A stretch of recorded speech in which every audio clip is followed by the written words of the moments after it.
Proses persalinan atau kelahiran bayi biasanya mulai terjadi pada usia kehamilan 38 hingga 40 minggu. Jika bayi belum juga lahir setelah melewati tangga prediksi, ada beberapa kemungkinan yang menyebabkannya.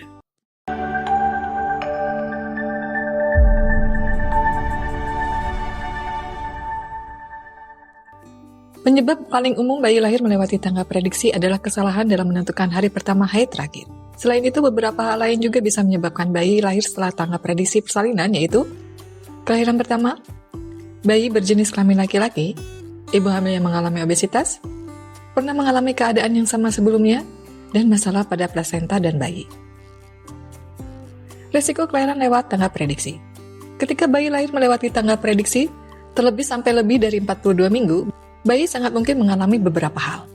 Kekurangan oksigen, pertumbuhan melambat atau bahkan terhenti karena biasanya fungsi plasenta akan menurun setelah usia kehamilan di atas 38 minggu, sulit melewati jalan lahir karena ukuran tubuhnya sudah terlalu besar.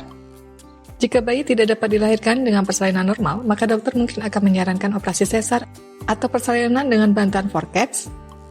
Berkurangnya jumlah air ketuban yang dapat mempengaruhi denyut jantung bayi.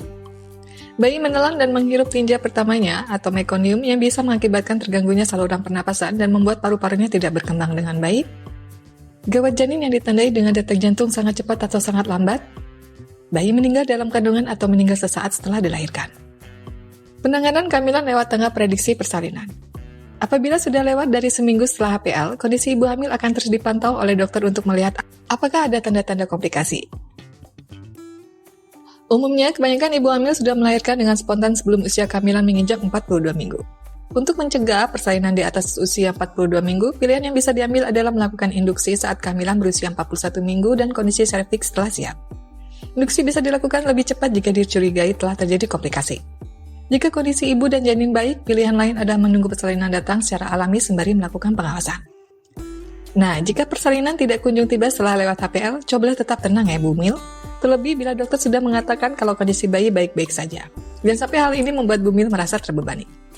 Sambil menunggu hari persalinan tiba, Bu Mil bisa menyibukkan diri dengan cara melakukan hobi yang Bu Mil suka. Selain itu, lakukan pemeriksaan kehamilan secara rutin ke dokter hingga tiba hari kelahiran si buah hati.